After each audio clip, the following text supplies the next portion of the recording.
Hey guys, tonight we find ourselves gently drifting through time into the softly lit bedchambers of medieval Europe, a land and time where insomnia wasn't something solved by scrolling endlessly on your smartphone or binge-watching historical documentaries on YouTube.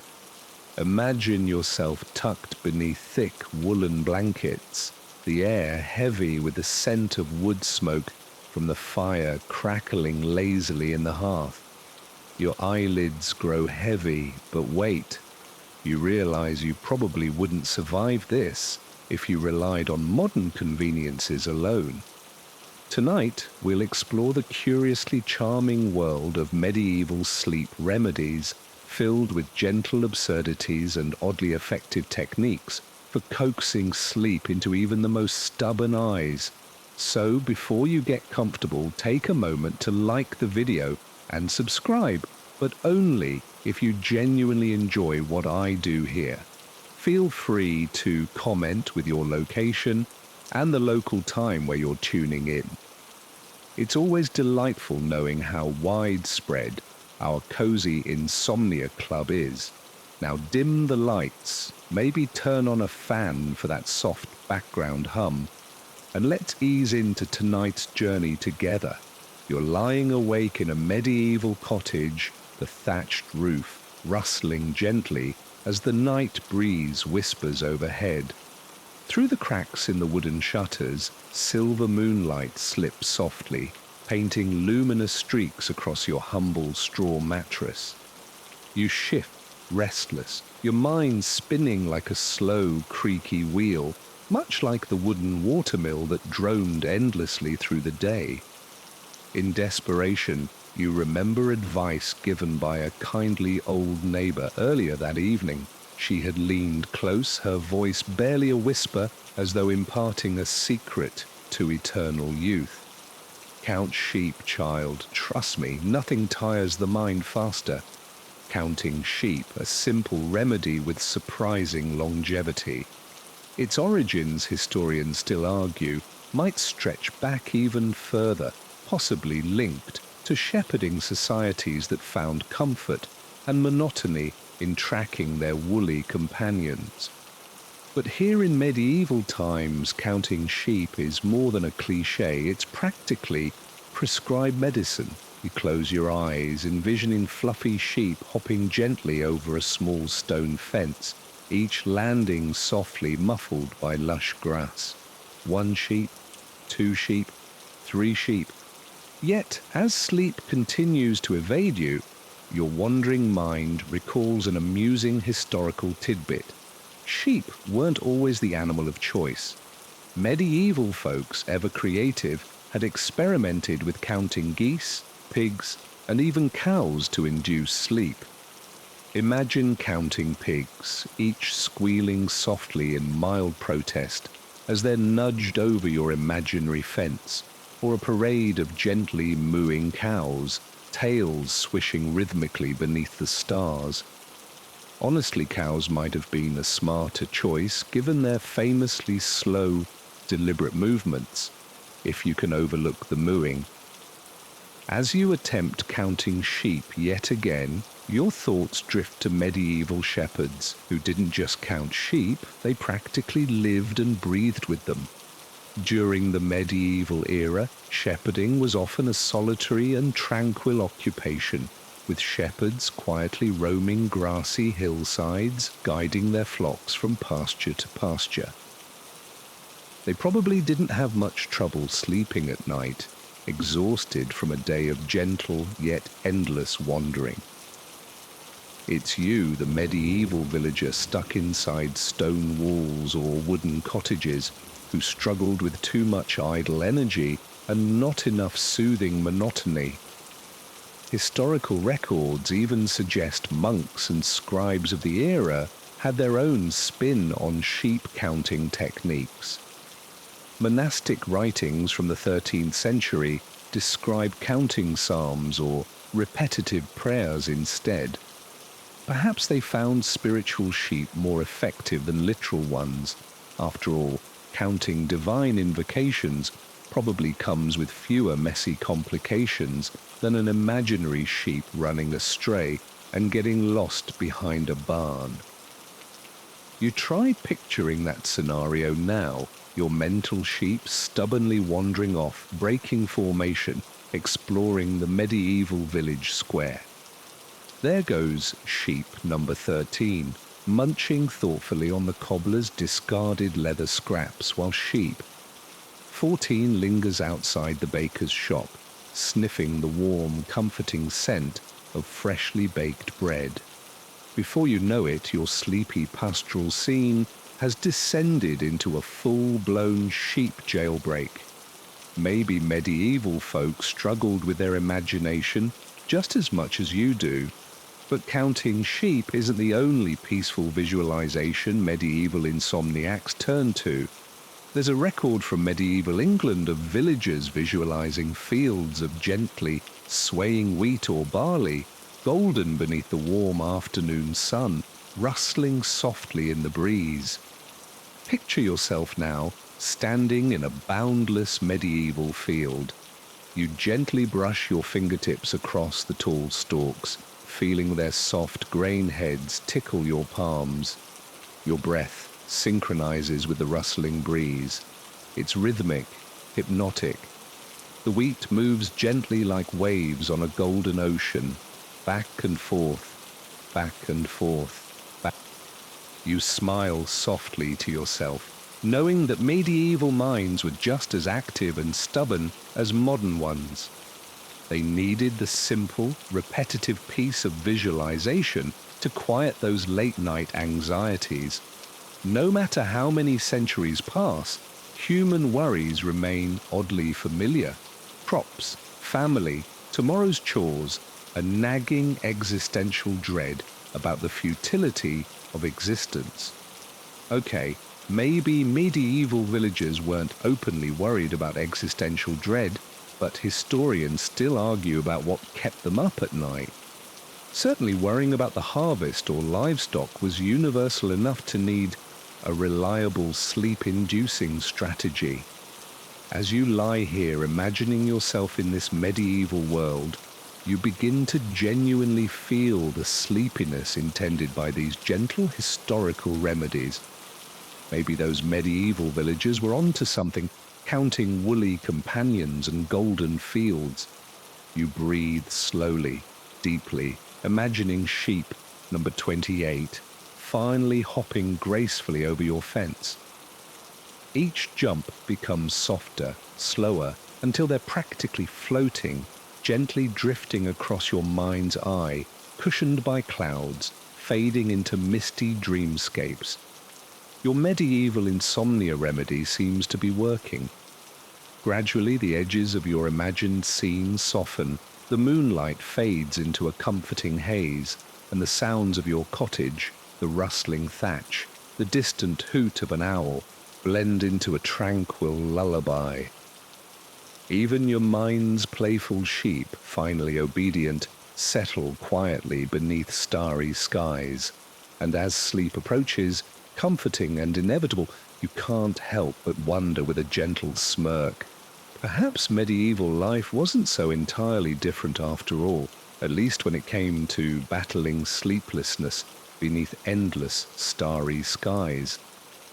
As you drift deeper into medieval slumber, another curious remedy gently emerges from the depths of history: lavender and lettuce. Ah, yes, lettuce. The leafy green you casually overlook at the salad bar was once a revered solution for sleeplessness in medieval Europe. Imagine yourself stepping softly through a fragrant medieval garden bathed in moonlight, the air thick with the earthy aroma of plants and herbs carefully cultivated by knowledgeable herbalists. Your fingertips brush lightly against feathery dill fronds, mint leaves damp with dew, and finally the surprisingly beloved lettuce, standing proudly as your newest hero in this tranquil midnight tale. You might be smiling now, picturing medieval folk solemnly sipping cups of lettuce tea as a nighttime ritual. But indeed, historical herbal guides enthusiastically endorsed this leafy remedy. Ancient physicians like Galen describe lettuce as having cool, moist qualities capable of easing hot, restless humours. Those imbalanced bodily energies medieval doctors passionately blamed for everything from headaches to heartache. Even Hildegard of Bingen, the famously eccentric 12th century herbalist and mystic, recommended lettuce as a gentle sedative to quiet restless minds. And who are you to argue with Hildegard? She could compose ethereal chants, create bizarrely elaborate medical concoctions, and still find time to tend her herb garden. Truly a multitasker to inspire insomnia-ridden minds everywhere. You pause beneath a canopy of ivy-covered trellises, breathing deeply as your thoughts drift lazily toward lavender. Lavender's gentle fragrance curls through the air, immediately soothing tension from your shoulders. Medieval herb gardens were incomplete without it, not merely for its pleasing aroma, but because lavender was widely believed to ease anxiety, melancholy, and restlessness. You picture a medieval apothecary handing you a tiny sachet of dried lavender flowers, instructing you to tuck them under your pillow each night for peaceful sleep. And indeed, such sachets were commonplace, filling medieval bedchambers with their delicate perfume. Even medieval royalty, prone to sleepless nights filled with worry over treaties and treachery, relied on lavender to calm racing minds. As you stroll deeper into this medieval garden, your sleepy eyes catch sight of chamomile, clustered in delicate white blooms resembling miniature daisies. Chamomile was another herbal celebrity in the medieval sleep circuit, one that many of us still reach for today. Monks in medieval monasteries brewed chamomile tea nightly, sipping it slowly to chase away the day's worries. Picture yourself joining these gentle, robed figures around a worn wooden table, illuminated only by flickering candlelight. They'd nod gently, passing you a steaming cup, the golden liquid aromatic and calming. You sip, feeling the warmth seep slowly through your body, quieting your restless heart. However, medieval herbal sleep remedies weren't always so delicately floral. Some herbals recommended stronger stuff, including valerian, a plant whose name might stir distant memories of pharmacy shelves lined with dubious sleep supplements. Valerian's famously pungent scent was notorious even then, yet medieval physicians insisted it worked wonders for insomnia. Imagine holding your breath slightly as you swallow a bitter cup of valerian tea, politely trying not to grimace at its earthy tang. Medieval doctors would reassure you, saying the bitterer the medicine, the better the sleep, an argument historians still debate, possibly because most modern scholars prefer not to willingly subject themselves to medieval medical tests. You smile slightly now, picturing the stubborn commitment medieval herbalists had to plants, both delicious and repulsive, as healers. Indeed, medieval insomnia treatments weren't limited to just tea. Some records reveal that lettuce was occasionally mashed into a soothing poultice and applied directly to a patient's forehead to draw out insomnia, as though restlessness were a tangible illness to pull away. Imagine lying patiently, green leaves plastered to your temples, contemplating your life choices while an overly enthusiastic medieval healer assures you it'll work wonders. Lettuce, it seems, truly had a versatile medieval resume. But herbs were more than just sleep aids. They were precious, often traded as valuable commodities. A pound of dried lavender could fetch a good price, and herbalists carefully harvested these delicate blooms at specific moon phases for maximum potency. Medieval astrology played a significant role here. Astrologers believed certain plants had stronger healing properties when harvested beneath certain stars or lunar phases. You might skeptically raise an eyebrow at the idea of lettuce gathered specifically under the waxing moon, but medieval herbalists would solemnly shake their heads at your modern ignorance. Clearly, the lettuce harvested under Virgo's careful gaze was far superior.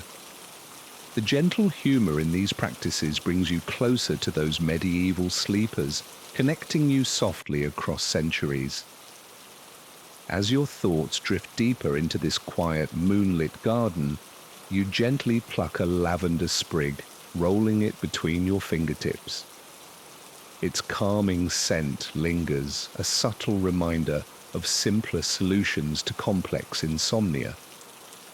Medieval lives were often harsh and uncertain, but herbs offered comfort, small, fragrant promises that the night could be peaceful after all. Yet not all medieval herbal sleep remedies were plant-based. Curious records describe medieval physicians occasionally recommending milk from a lactating donkey as a soothing bedtime drink. Yes, donkey milk, because apparently cow's milk just wasn't quite niche enough. Ancient Roman empresses like Poppaea famously bathed in donkey milk for smooth skin, but medieval insomnia sufferers preferred drinking it warm, spiced with cinnamon or nutmeg. Picture yourself politely sipping this medieval novelty, unsure if sleep or mild nausea will claim you first. Yet to their credit, donkey milk was believed nutritious, gentle on digestion, and sufficiently exotic to assure anyone of its effectiveness. Placebo effects being powerful sleep aids even then. You pause your leisurely garden stroll, feeling more relaxed now, your eyelids heavier, your breathing slow and deep. The simplicity and gentle absurdity of medieval herbal remedies is oddly comforting. Insomnia may plague humanity through centuries, but nature always offers solutions, sometimes fragrant, occasionally pungent, frequently strange, but always reassuringly gentle. Tonight perhaps you'll drift off picturing lavender-scented gardens, lettuce-stuffed poultices and monks sipping chamomile beneath flickering candles. Medieval insomnia cures might not all pass modern scientific muster, but their gentle spirit and charming creativity whisper softly across the ages, lulling you gently toward peaceful slumber.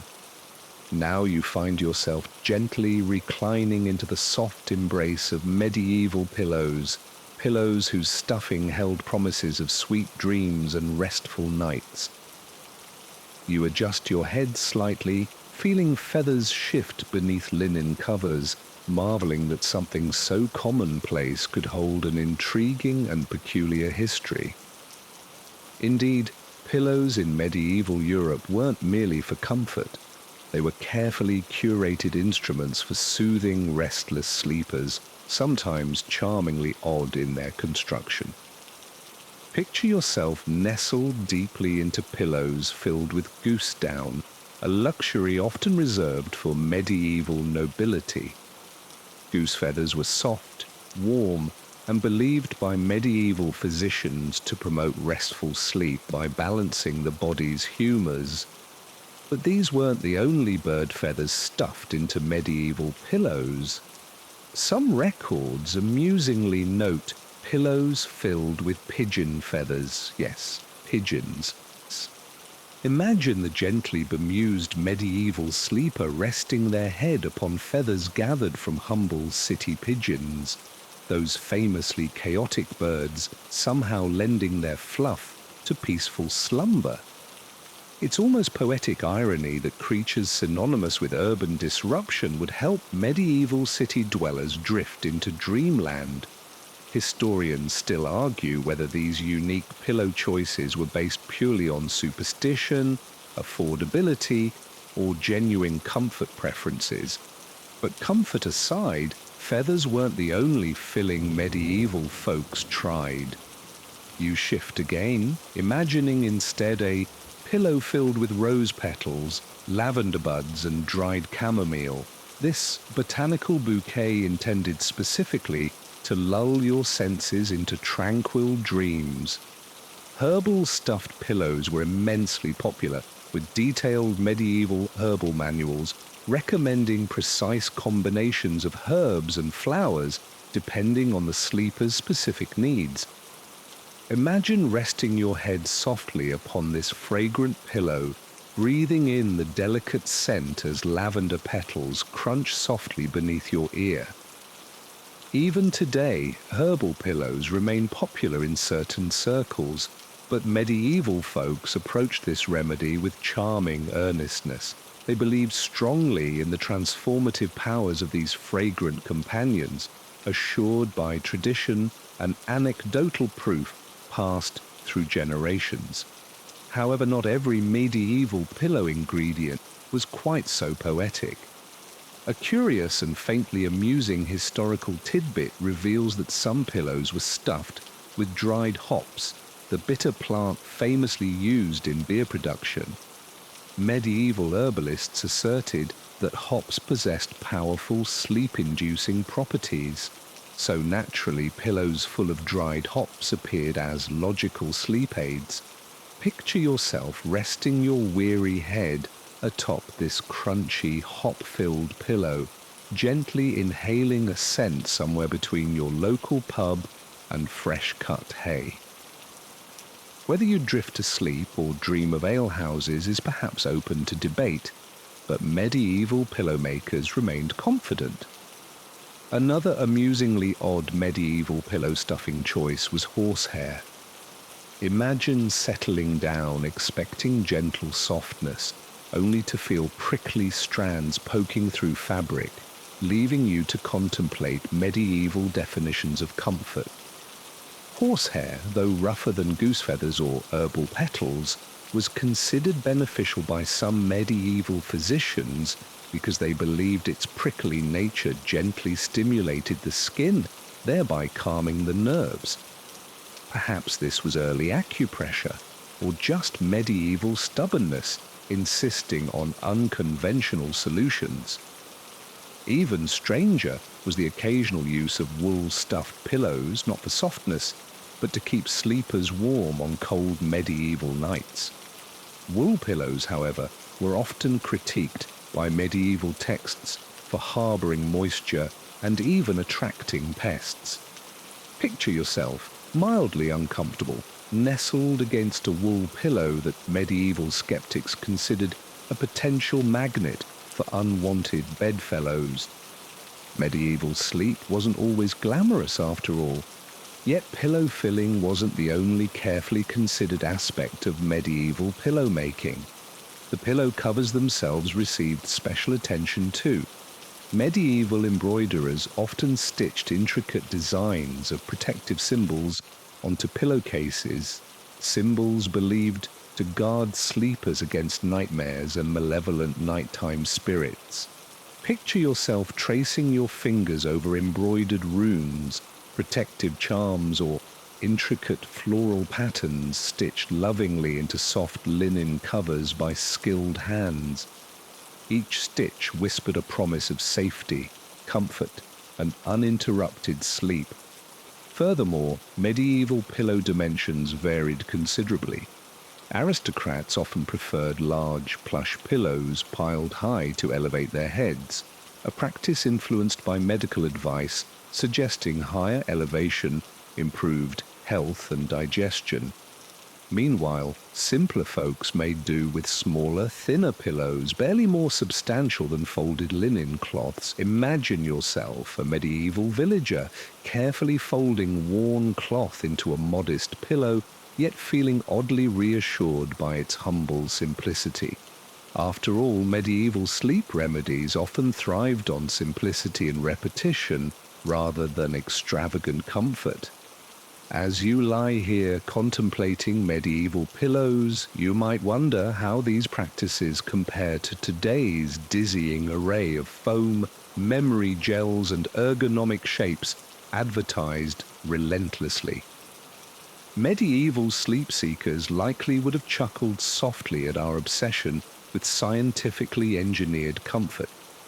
To them, a pillow was simply a gentle companion, thoughtfully filled and carefully maintained, a quiet promise whispered each night, reassuring them that sleep, eventually, would find them. Indeed, the rituals surrounding medieval pillows themselves were gentle and contemplative. Records reveal medieval housekeepers would regularly fluff pillows outdoors beneath sunlight, believing sunlight purified and refreshed the filling.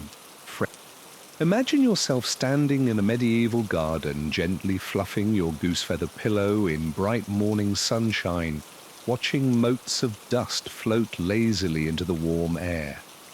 The practice itself feels soothing, meditative, a simple ritual, connecting you softly with the natural world around you. Yet medieval pillow care wasn't purely aesthetic. Herbal pillows required regular refreshing. With dried botanicals, feathers had to be aired to prevent dampness, and wool needed cleaning to deter pests. Each task was gentle, mindful, carried out slowly, bringing calm purpose to everyday life. Perhaps medieval people understood instinctively that caring for their sleep remedies was just as important as using them. As you drift slowly deeper, imagining yourself gently fluffing and arranging your pillow, your thoughts become increasingly hazy, pleasantly disjointed. Maybe medieval pillow choices seem whimsical, even amusing now, but their gentle ingenuity remains undeniably charming. After all, sleep has never been just physical, it's deeply emotional, psychological, and spiritual. Medieval pillows weren't merely practical objects. They were thoughtfully created companions, quietly promising restful nights beneath a sky full of timeless stars. So tonight, as you rest your head upon your modern pillow, perhaps you'll imagine it softly stuffed with goose feathers, fragrant lavender buds, or even humble pigeon fluff. Each gentle rustle, every faint scent, echoes softly back through centuries, reminding you of the universal, comforting need for sleep, unchanged and ever hopeful, beneath the moonlit skies of medieval Europe. Now, nestled comfortably beneath your imagined medieval bedding, you find your thoughts gently drifting toward the soft echoes of whispered prayers. Medieval prayers, crafted specifically to soothe restless souls like yours. Prayer in medieval Europe wasn't simply a spiritual exercise, it was also a practical remedy, prescribed just as earnestly as herbal teas or feather-stuffed pillows. You lie quietly, listening in your mind as gentle murmurs of Latin phrases fill the air around you, each word a tiny ripple in the tranquil waters of your mind. Medieval insomnia remedies frequently involved invoking heavenly help. After all, when earthly herbs and goose feathers failed to provide adequate sleep, medieval minds naturally turned upward. Imagine yourself now, a weary medieval soul, softly whispering nighttime prayers beneath your breath, your eyes fixed gently upon the flickering glow of a single candle. Prayer was not just hopeful, it was carefully structured, precise. Each saint had a specific domain, and insomnia sufferers sought saints who had, through legend or miraculous event, demonstrated their ability to help with sleep. Saint Dymphna, for instance, was frequently called upon in medieval Europe. Originally venerated in Ireland, her story spread rapidly across the continent. Dymphna, known as a patroness of mental wellness and peaceful sleep, had earned her reputation through a mixture of legend, faith, and hopeful supplication. You picture medieval villagers carefully reciting her prayer before bedtime, each whispered phrase gently layered with reverence and quiet desperation. St. Dymphna, grant me rest, they'd murmur, believing strongly in her compassionate intervention. Another popular medieval bedtime intercessor was St. Vitus. Though famously associated with a peculiar medieval dance epidemic, now known humorously as St. Vitus's dance, this gentle saint also became a surprising figure for insomnia relief. Historians still debate precisely why Vitus, associated primarily with involuntary movement and restlessness, was sought by medieval sleep seekers. Perhaps medieval believers thought Vitus uniquely understood the turmoil of a restless body. You might chuckle softly now, imagining sleepy-eyed villagers sincerely invoking a saint known mostly for uncontrollable dancing, but such gentle contradictions formed a cornerstone of medieval life. Beyond saints, the medieval church also recommended specific prayers, simple, repetitive, comforting invocations designed explicitly for calming restless minds. Imagine yourself quietly reciting the Lord's Prayer, repeated softly, rhythmically, beneath your breath. Monastic texts often prescribe this repetition as a gentle lullaby, the familiar cadence of sacred words, slowly coaxing the mind into peaceful rest. Even modern sleep experts, with all their scientific equipment, might grudgingly admit the calming power of rhythmic, repetitive speech. Yet medieval prayer rituals weren't always quiet recitations in solitude. Occasionally, communal prayer services were held specifically to help those suffering from insomnia or restlessness. Picture yourself now, stepping gently through a stone doorway into a dimly lit medieval chapel. Candles flicker softly along the walls, illuminating rows of figures kneeling in quiet, contemplative prayer. You join them silently, breathing deeply, the comforting scent of beeswax candles mingled with incense smoke. The collective murmuring of prayers is hypnotic, soothing, a soft chorus of hopeful supplications rising gently to echo against vaulted stone ceilings. Interestingly, medieval insomnia prayers sometimes ventured into decidedly quirky territory. A curious medieval text describes a prayer intended specifically for banishing nighttime demons responsible for restless sleep.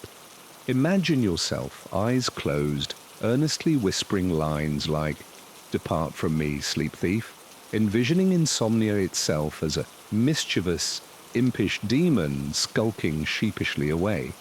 Medieval minds readily believed that sleeplessness might be supernatural, a demon or imp gleefully disrupting restful nights, and prayer was the perfect remedy. This belief in nocturnal demons led medieval scribes to craft charmingly creative bedtime prayers.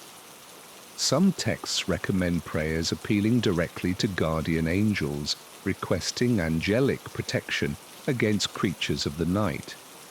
You might picture yourself softly reciting these prayers, imagining luminous angelic figures surrounding your bed, gently guarding you until dawn. These images feel reassuringly cozy, wrapping you softly in a sense of celestial care, medieval spirituality's unique brand of heavenly insomnia relief. Yet prayer wasn't exclusively verbal. Sometimes medieval insomnia remedies included symbolic acts of prayerful devotion. Monks and villagers alike were known to place holy objects beneath their pillows, small crosses, medallions of saints, or even fragments of blessed cloth. Imagine yourself carefully tucking a tiny silver medallion beneath your pillow, believing deeply in its quiet power to invite peaceful sleep. Faith in these objects was unshakable, blending comfortingly and tangible symbols with abstract spiritual beliefs. You might smile gently now, picturing yourself a medieval insomniac, earnestly seeking sleep through these simple yet profound acts. Prayer, after all, wasn't merely religious, it was deeply emotional, psychologically comforting. Medieval people understood intuitively that insomnia often sprang from worry, anxiety, or guilt. Prayer provided both spiritual relief and gentle psychological reassurance. One especially charming medieval prayer tradition involved reciting psalms in a particular sequence.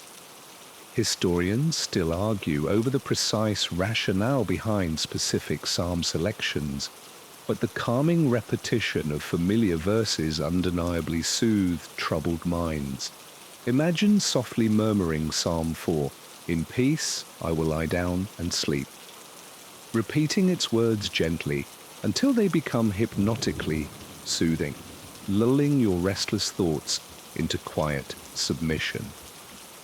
You might quietly wonder whether medieval people truly believed these prayers would work, or if the act of recitation itself simply distracted anxious minds enough to allow sleep. Indeed, the modern scientific community acknowledges that repetitive rituals can reduce anxiety, thereby indirectly promoting restful sleep. Perhaps medieval prayers were not merely spiritual but cleverly practical. Yet perhaps the most comforting aspect of medieval prayer, Remedies, was their gentle sense of community. Picture yourself, a weary medieval villager whispering prayers softly at midnight, comforted by the knowledge that countless others were whispering the same hopeful words beneath identical moonlit skies. Prayer connected people gently, quietly, across village lanes, city streets, even vast countryside distances. It whispered a soft reassurance that no sleepless soul was ever truly alone. Tonight, you feel gently embraced by that same reassurance, your breathing softening, your mind quieting beneath imagined whispers of medieval prayer. Saints, angels, simple repetitive phrases, each woven gently into medieval Europe's quiet fabric, calming restless souls beneath timelessly gentle night skies. So as you drift towards sleep, perhaps imagine yourself softly murmuring your own gentle prayer, smiling quietly at the charming continuity of human hope, unchanged, unbroken, whispered endlessly beneath silent medieval stars.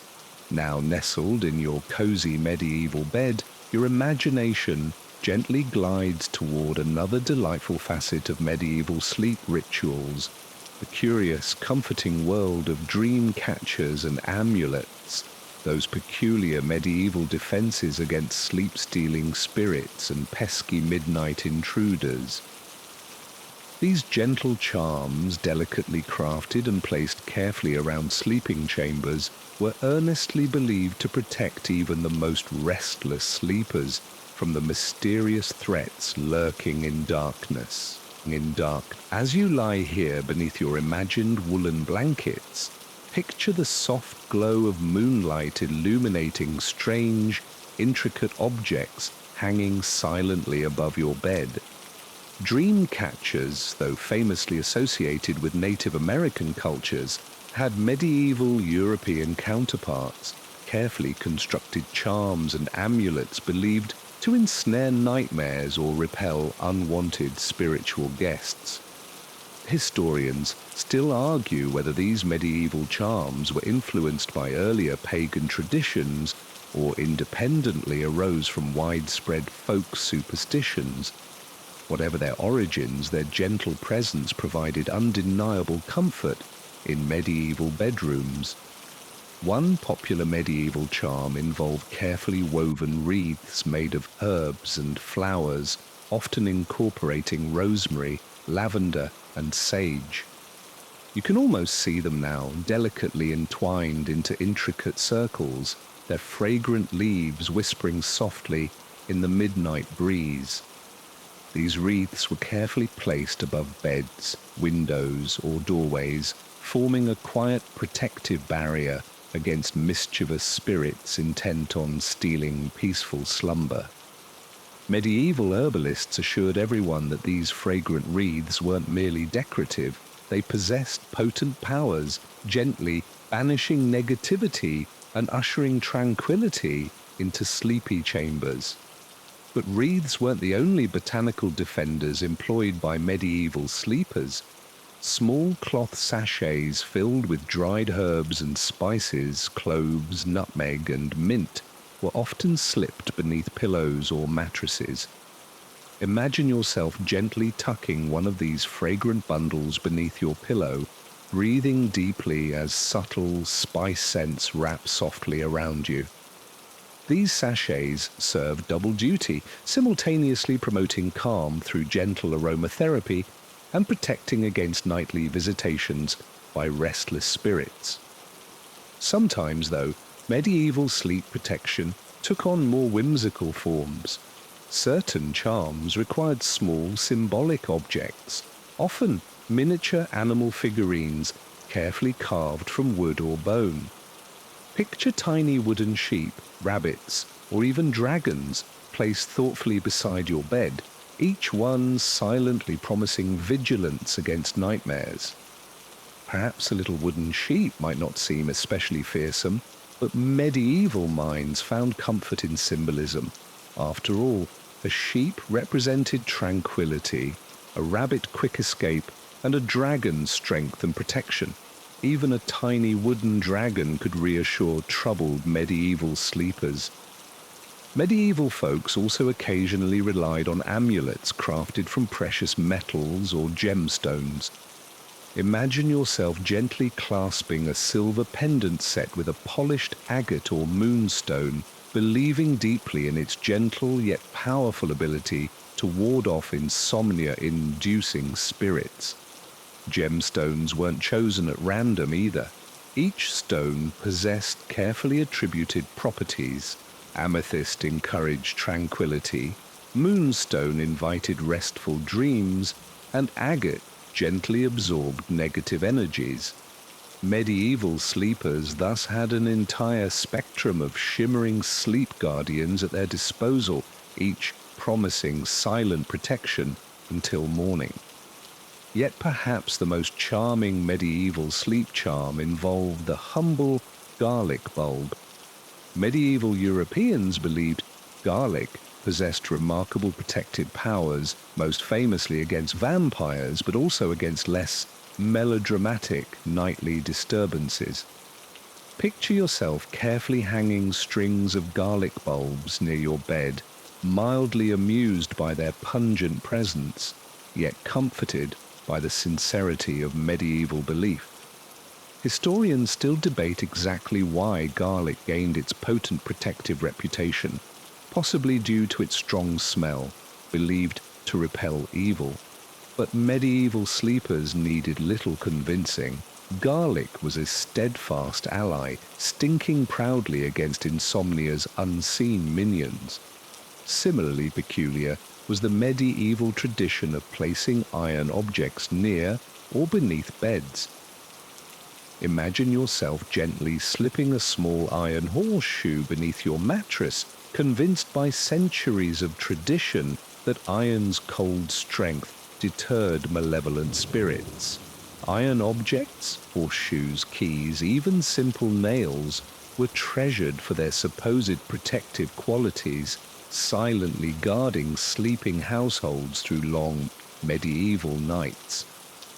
Perhaps modern science dismisses such beliefs, but medieval sleepers found reassurance in iron's quiet vigilance. Interestingly, medieval sleep charms weren't merely static objects. They sometimes involved quiet, ritualistic actions as well.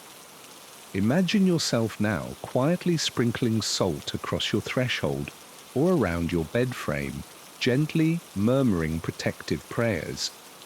Salt, another medieval household staple, was universally revered for its protective abilities, forming quiet barriers against unseen threats.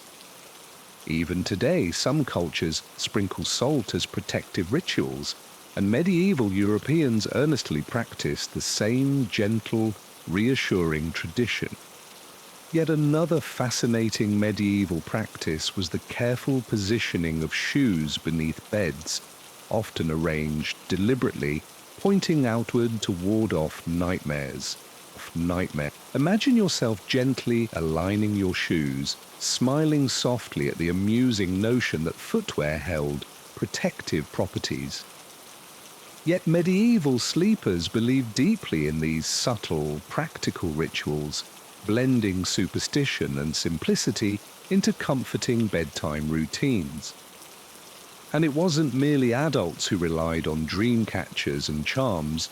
Children, too, were lovingly protected through elaborate medieval bedtime rituals.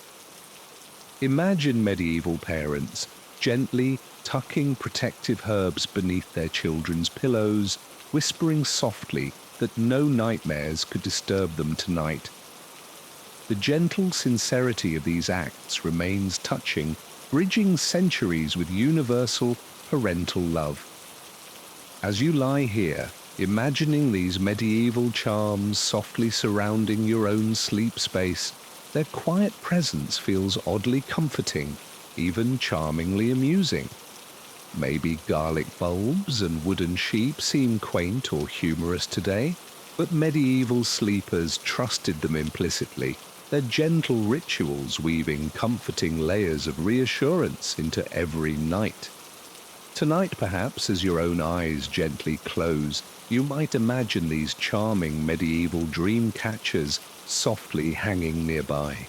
Herbal wreaths whispering gently, tiny wooden dragons watching vigilantly, garlic bulbs pungently vigilant. Their presence echoes softly across time, reminding you that sleeplessness has always inspired creative, hopeful solutions. And as sleep gently claims you beneath imaginary moonlit skies, perhaps whisper softly to yourself a small medieval prayer. May fragrant herbs guard my dreams, may tiny dragons watch faithfully until morning, and may my medieval garlic bulbs deter every mischievous spirit, leaving only restful slumber beneath gentle, timeless stars. Now, beneath your imagined medieval bedding, your sleepy thoughts drift gently upward toward the moonlit skies and softly twinkling constellations above. Medieval minds had a uniquely charming relationship with the stars and planets, believing deeply in astrology's quiet power to guide daily lives, including their quest for restful sleep.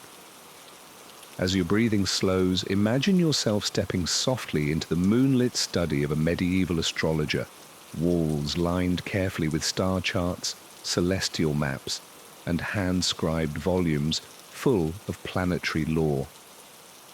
You settle gently into a carved wooden chair, watching the astrologer carefully trace a finger along detailed diagrams, softly murmuring about lunar phases and planetary alignments.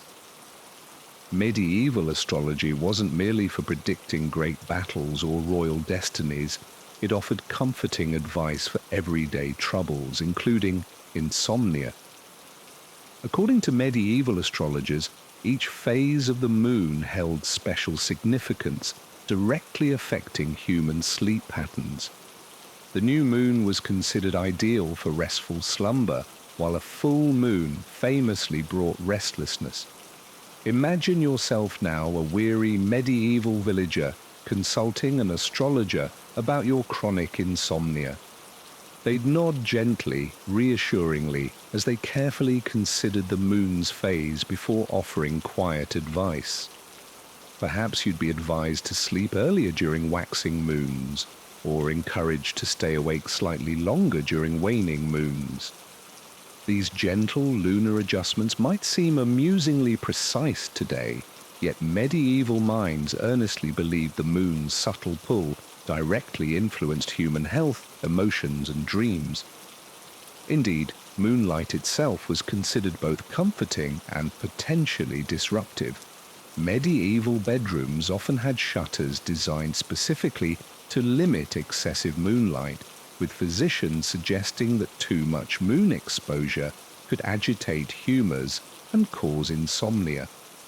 Imagine yourself gently pulling thick curtains across your medieval window, deliberately limiting silvery lunar beams, an oddly specific but charming medieval sleep remedy.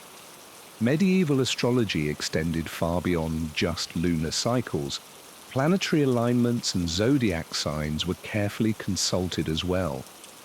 Historians still debate exactly how much medieval villagers genuinely understood astrology's complexities, but countless medieval manuscripts reveal earnest consultations of star charts for everything, including the best sleep positions based on astrological signs.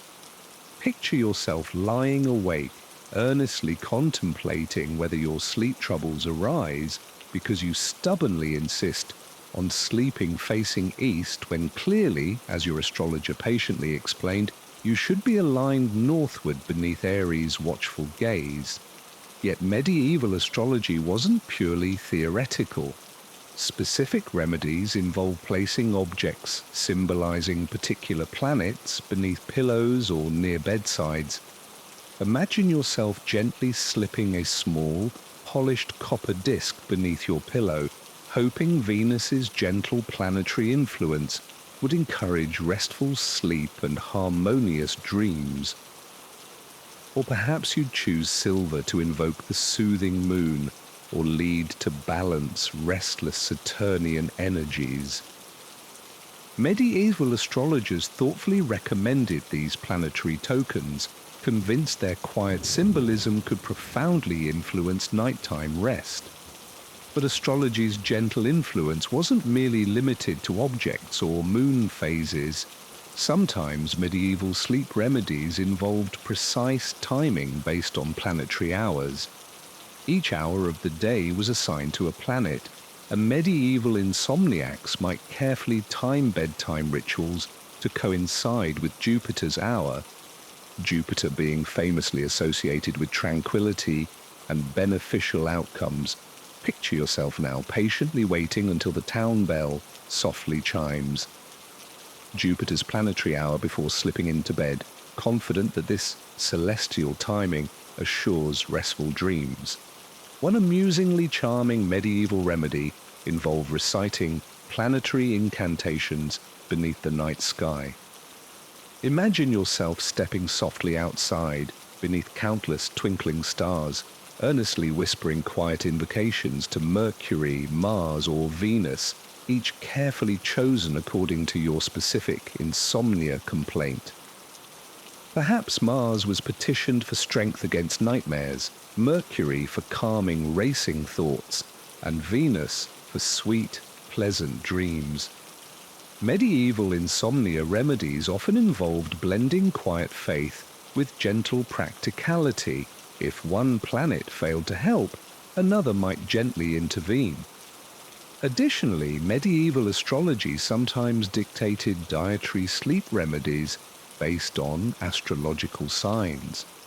Imagine yourself guided gently by your astrologer, consuming soothing foods aligned specifically with your zodiac sign, perhaps warm almond milk infused with honey if you were a Taurus, or calming herbal teas carefully selected for a Virgo's anxious stomach. These gentle dietary prescriptions blended astrology's symbolic richness with medieval herbal knowledge, creating charmingly specific solutions for sleepless nights. Interestingly, medieval astrology occasionally involved subtle color symbolism to encourage restful sleep. Picture yourself carefully arranging linens and bedding in shades recommended specifically by your astrologer, perhaps soft greens for tranquility, gentle blues for emotional calm, or muted silvers to invite lunar harmony. Such thoughtful attention to color might seem charmingly whimsical today, yet medieval sleepers took these recommendations seriously, comforted deeply by astrology's gentle, reassuring precision. Even medieval architectural advice occasionally considered astrology's sleep implications. Certain texts recommended carefully positioning bedrooms or beds to align harmoniously with planetary influences. Imagine yourself earnestly rearranging your bed, guided gently by star charts, seeking that elusive celestial alignment perfect for restful slumber. Historians might debate astrology's scientific validity, yet medieval sleep seekers found undeniable reassurance in astrology's quiet certainty. Indeed, the gentlest power of medieval astrology was perhaps psychological, comforting medieval sleepers through a sense of celestial order and harmony. Imagine yourself gazing quietly upward, reassured deeply by the stars' steady movements, believing earnestly that sleeplessness had tangible solutions within astrology's calm embrace. The medieval night sky wasn't merely decorative, it whispered softly of cosmic balance, gently soothing troubled minds through its quiet constancy. Tonight, as you lie here beneath imaginary medieval skies, you might imagine astrology's gentle guidance softly surrounding your own sleep. Picture silvery moonlight quietly streaming through medieval shutters, planetary tokens nestled beneath pillows, herbal remedies consumed according to precise astrological guidance.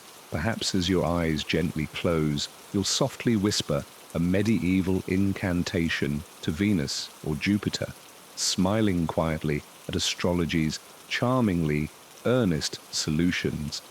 Sleep gently approaches now, carried softly upon astrology's whispered promises, ancient yet timeless, hopeful yet comforting, gently echoing across centuries beneath quiet medieval stars.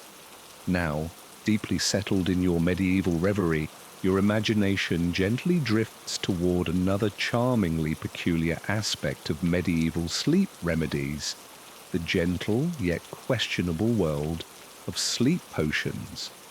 Medieval insomnia sufferers often turned to carefully concocted tonics, brews that promised restful slumber, though their ingredients might make you gently raise an eyebrow or softly chuckle.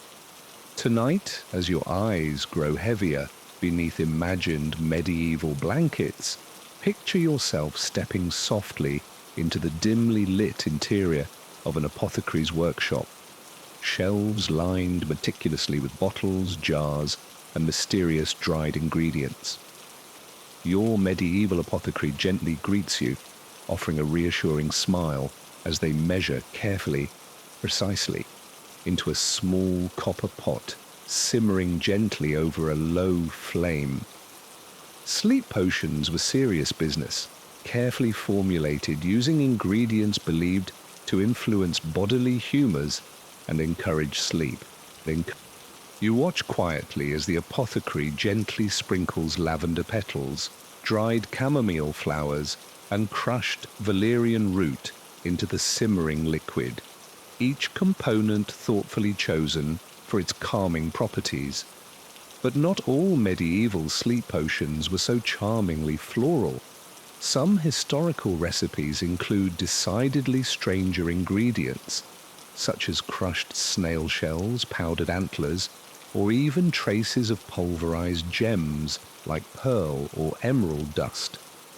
Picture yourself politely sipping a slightly gritty medieval potion, quietly wondering if crushed gemstones are genuinely necessary for restful sleep, or if the apothecary simply enjoys dramatic flair. Medieval herbalists, however, were confident that such rare ingredients amplified potency, reassuring customers that sleep was truly worth any expense. Even more amusingly peculiar medieval potion ingredients included dormouse fat. Yes, fat from dormice, those famously sleepy creatures.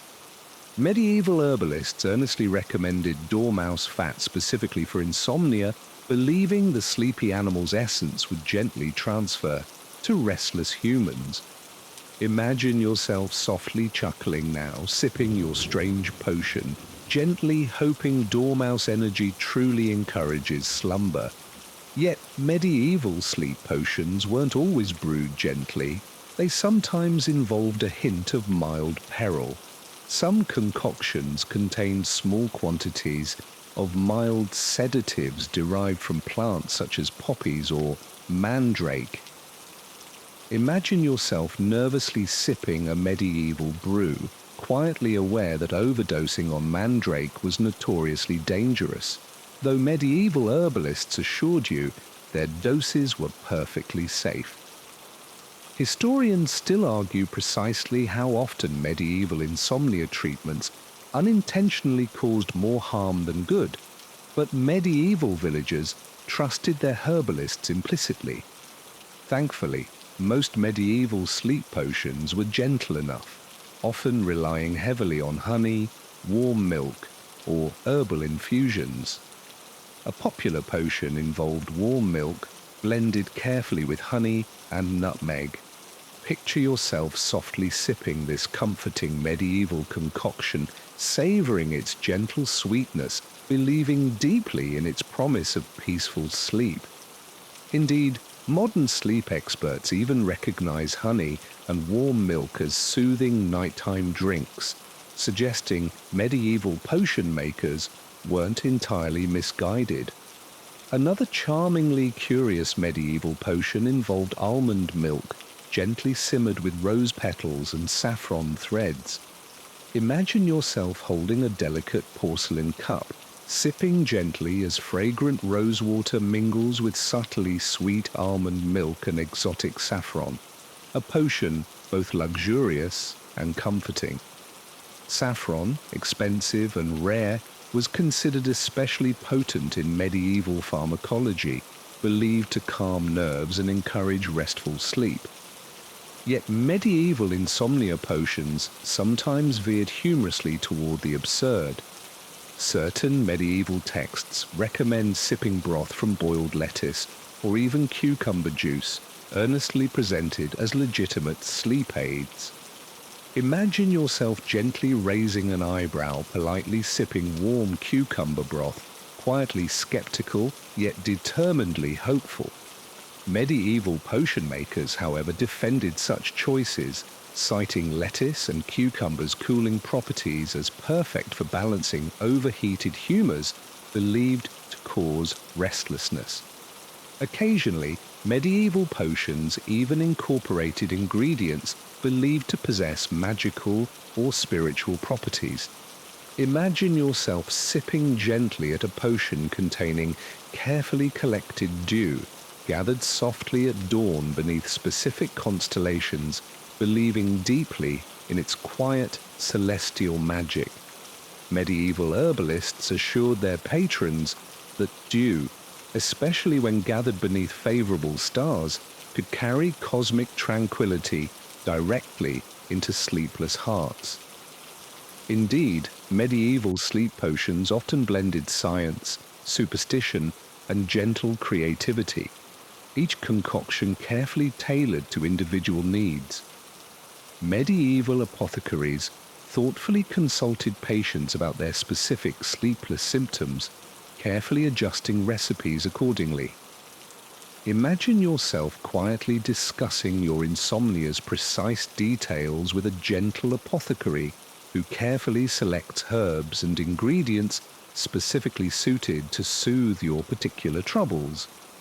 Another delightful medieval remedy was the dream wine, a potion made from wine gently infused with herbs such as lavender, lemon balm, or sage.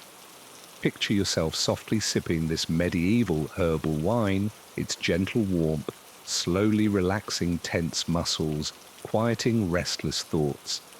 Medieval herbalists earnestly recommended dream wine, believing its gentle intoxication encouraged restful slumber and pleasant dreams. Today's sleep experts might hesitate to recommend wine-based remedies, but medieval minds were unconcerned. Any solution offering quiet, comfortable rest was eagerly embraced. Interestingly, medieval potion-making rituals themselves were soothingly gentle, thoughtfully deliberate. Imagine yourself quietly observing the apothecary slowly stirring potions clockwise, gently murmuring quiet prayers or incantations, carefully measuring each ingredient precisely. Medieval villagers found comfort not merely in potions' promised effects, but also in the gentle rituals of preparation, each slow, careful action itself, calming, reassuring. Yet perhaps medieval sleep potions' greatest charm was their gentle optimism, their quiet promise that sleep's mysterious troubles could always find solutions through creativity and faith. Picture yourself, a weary medieval villager, softly sipping herbal concoctions beneath flickering candlelight, gently comforted by the potion maker's earnest assurances that tonight, finally, sleep would gently embrace you. Tonight, as your own eyelids grow heavier beneath imagined medieval skies, perhaps imagine yourself sipping your own gentle medieval potion, softly smiling at the charming creativity humans have always shown in pursuit of restful slumber. Medieval sleep potions may seem quaintly amusing today, but their gentle spirit remains undeniably comforting, whispering softly across centuries beneath moonlit skies. So as sleep gently claims you tonight, perhaps softly whisper your own sleepy incantation, imagining your modern tea or glass of milk subtly infused with lavender petals, crushed gemstones, or sleepy dormouse magic. Sleep approaches gently now, carried softly upon medieval potion makers' charming promises, hopeful yet comforting, echoing softly beneath timeless medieval stars. Tonight, we venture deeper into the candlelit chambers of medieval wisdom to meet one of the most fascinating figures in the world of historical sleep, Hildegard von Bingen. You may not have heard her name whispered during your modern bedtime routines, but in the cloistered stone halls of 12th century Germany, Hildegard was the original sleep influencer, herbalist, mystic, composer, and gentle guardian of the insomnia-ridden. You close your eyes and imagine her now, a tall woman in a woolen habit, gliding silently through the cool corridors of a Benedictine abbey, her hands wrapped around a bundle of freshly gathered herbs. Outside, the Rhine River murmurs softly in the distance. Inside, her little apothecary nook smells of crushed sage, rosemary, and honeycomb. She was no ordinary nun. She claimed to receive visions, but unlike those of doom or judgment, hers often led her to recommend curious, peaceful remedies for both spiritual and bodily unrest, including your old enemy, insomnia. Hildegard believed that the body was a balance of elemental forces, heat and cold, moisture and dryness, and that sleeplessness stemmed from a disruption of those delicate elements. If you felt too fiery, she would prescribe cooling herbs like fennel or melissa.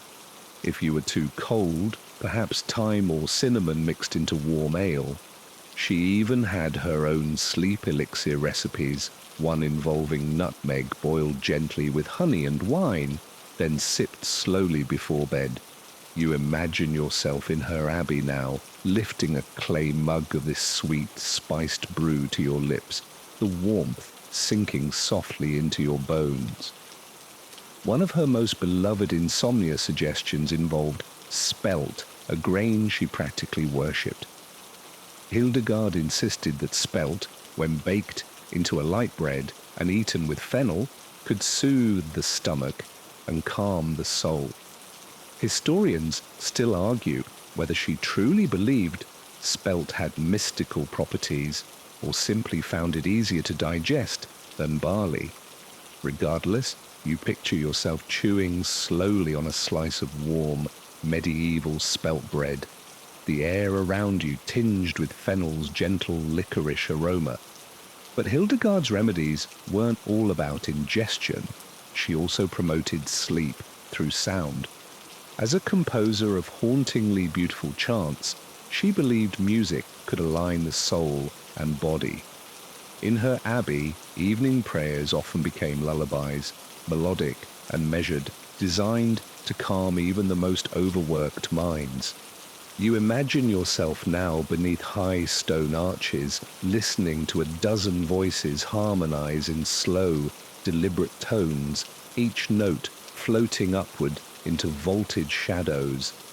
The music sways gently and you sway with it, as if the vibrations themselves are leading you to sleep. One of her more peculiar ideas involved placing warmed stones beneath the bed to drive out coldness from the lower limbs, a medieval take on the modern heating pad. You might smile softly now, thinking of a sleepy monk gingerly sliding warm river stones beneath his straw mattress, hoping to calm restless legs. The warmth would radiate upward, grounding the body and coaxing the humours back into balance. Modern science may roll its eyes at the idea, but warm feet remain, to this day, a secret weapon in the war against sleeplessness. Then there's Hildegard's fascination with precious stones, not for wealth, but for wellness. She wrote extensively about the vibrations of gems like amethyst, topaz, and sapphire. According to her, simply holding or sleeping near these stones, especially ones warmed by the sun, could realign your inner energies and invite tranquil dreams. You picture yourself now, a polished amethyst clutched in one hand, tucked beneath your pillow like a silent, shimmering bedtime companion. Hildegard's writings included dozens of such suggestions: baths steeped in rose petals, sleeping with linen soaked in chamomile water, burning juniper for air purification. Some of these might seem charmingly quaint, others surprisingly modern. You wonder briefly what she would think of sleep apps or white noise machines. Would she approve? Would she hum along? Yet what makes Hildegard so comforting, so ideal a companion for a night like this, is her gentle conviction that sleeplessness was not a punishment, but a call, a message from the body asking for realignment, rest, and renewal. She never shamed the sleepless. She offered them bread, balm, song, and warmth. And she knew something modern life often forgets, that sleep isn't always won through force. Sometimes it must be invited, gently, kindly, through the repetition of chant, the softness of herbs, the flicker of candlelight, and the patient rustling of warm bed linens. She reminds us that comfort, true comfort, is rarely loud. It's a whisper in the dark, a sip of something warm, a quiet trust that rest will come when we prepare the way. So tonight, as your breathing slows and your mind begins to float gently toward dreams, let Hildegard's Abbey surround you. Feel the rhythm of chant behind stone walls, the weight of a linen blanket freshly sun-warmed, the scent of crushed fennel in the air. Let her whisper to you, not in Latin, but in a language of peace, rhythm, and ritual. You are not broken. You are simply tired. And that too is holy. Sleep comes gently now, wrapped in chant, warmed by stone and sweetened by spelt. You awaken slightly, still in your imagined medieval room, but not fully awake, only enough to notice something unusual tucked beneath your straw mattress. It's smooth, cool, heavier than expected. A stone? Yes, but not just any stone. Tonight you explore the curious medieval practice of sleeping with stones, crystals and minerals, carefully chosen not for aesthetics, but for their supposed slumber-summoning properties. The air is still, the candlelight dimmed to embers, and you can almost hear the gentle rustle of linen as a medieval sleeper adjusts their blanket to keep a gem pouch close to the heart. Throughout the Middle Ages, stones were believed to carry unique energies.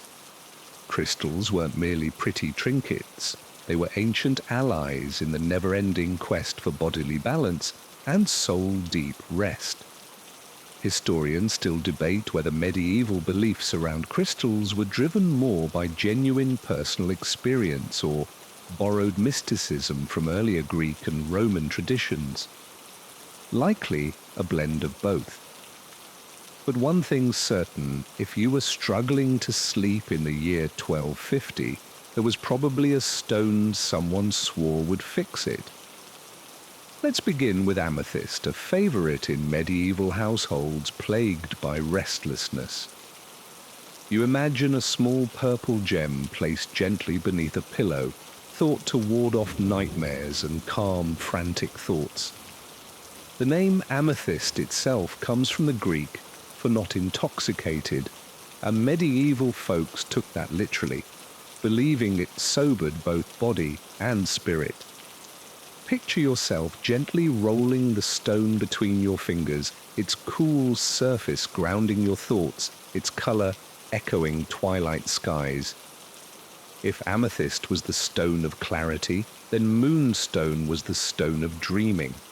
Moonstone, milky, opalescent, almost ghostly, was often paired with lunar cycles and tucked into bed linens during full moons.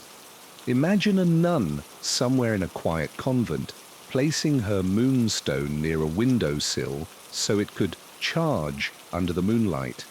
Later that night, she slips it into her sleeve or beneath her cheek, trusting in its lunar lullaby. Then there was hematite, the so-called stone of the blood. Not exactly what you'd associate with bedtime, perhaps, but medieval people believed its grounding properties helped the body rest and recover from overstimulation. You smile now, imagining a tired blacksmith collapsing into bed after a long day at the forge, hematite tucked into his shirt pocket, believing the heavy stone would draw tension out of his limbs. And of course, no medieval mineral collection was complete without quartz. Clear quartz, rose quartz, even smoky quartz, all thought to carry healing vibrations. A chunk of quartz, wrapped in linen and gently kissed by candlelight, was often placed near the headboard, Imagine a family tucking children into bed with their own small stone companions, believing each had a protective spirit guarding little ones from restless sleep and mysterious night terrors. Curiously, some households even had stone rotation rituals, where different stones were swapped out each week, depending on the sleeper's emotional state or the season. You picture a tiny carved wooden box near the bed, filled with velvet pouches, each labeled with names like peace, focus, release. You reach in, guided by intuition or instruction from a family healer, and choose the one that feels right for the night.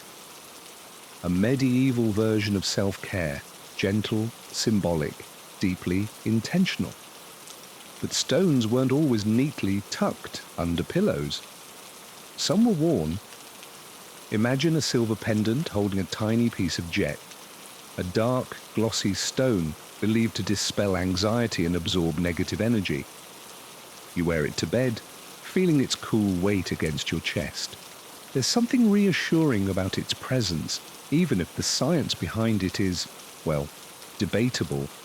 But medieval sleepers didn't need proof. They needed peace. And if jet helped, they welcomed it. Other stones had slightly more dramatic reputations. Lapis lazuli, imported at great expense, was said to connect the wearer with divine dream visions. You picture a merchant's wife lying in bed, one hand clutching a polished blue stone, praying for dreams of guidance, clarity, maybe even prophecy. The stone glimmers faintly in the moonlight. She waits, eyes closed, breathing steady, open to whatever visions might come. And let's not forget amber. Though technically fossilized resin and not a true mineral, amber was wildly popular among medieval sleepers. Believed to draw out illness, ward off evil spirits, and gently warm the body, Amber beads were often sewn directly into pillows or worn around the neck. You picture an elderly woman pulling her amber necklace over her head each night with great care, muttering a prayer under her breath, her faith as solid as the beads she fingers in the dark. Some stones were even embedded in headboards or laid carefully along windowsills, believed to form a barrier against nightmares and bad airs. Picture your medieval self arranging a protective row of stones near your bedside, obsidian for clarity, jade for calm, selenite for spiritual cleansing. Each one placed with intention, each one part of a quiet, ancient ritual. Of course, some historians today dismiss these practices as little more than superstition, but that's missing the point. Medieval people lived in a world that often felt chaotic, mysterious, and fragile. Their rituals, especially those performed before sleep, offered structure, comfort, and a touch of control. And sometimes that's all we really need. A small, smooth stone, a gentle belief, a moment of stillness before sleep. So tonight, as you shift slightly beneath your covers, perhaps you'll imagine a quiet pouch of crystals tucked beneath your own pillow. A violet amethyst, a soft rose quartz, a shimmering moonstone, each humming gently with the whispered hopes of centuries past. No guarantees, no magic spells. Just gentle, ancient companionship, ready to carry you through the night. As you sink deeper into the sleepy embrace of medieval remedies, your thoughts meander into one of the most unexpectedly charming corners of the historical record, where snails, honey, and a dash of gentle absurdity join forces to conquer sleeplessness. Yes, snails, the slowest creatures in the garden, soft, slimy, and deeply committed to moving at a pace most suitable for bedtime storytelling.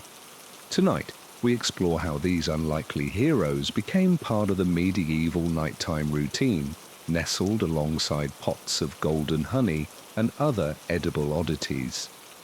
You might wrinkle your nose at first, imagining snails crawling lazily across a medieval herb garden. But in those days, snails weren't merely viewed as salad pests, they were pharmacy staples. Medieval physicians admired their supposed cooling, moistening qualities, which, according to the theory of humours, made them perfect for calming hot, restless bodies. You picture yourself now, seated beside a wise old healer with a weathered face and dirt beneath her fingernails. She gently coaxes a plump snail into a mortar, mashing it slowly with mint and crushed almond. Into this mixture she stirs honey, thick, golden, and fragrant, until the paste turns into what she solemnly calls sleep balm. You watch, eyebrows raised, as she gestures toward a small spoon and encourages you to taste. You do. And surprisingly, it's not terrible. Sweet, earthy, with a faint herbal tang. She smiles, assuring you that dreams will arrive by the second yawn. Snail-based remedies weren't always eaten, though. Sometimes they were applied externally. Historical records describe snail mucilage being rubbed onto the temples or mixed with herbs and beeswax into a salve. Imagine yourself lying on a straw mattress while someone gently massages this odd concoction into your forehead, cool, sticky, and somehow soothing.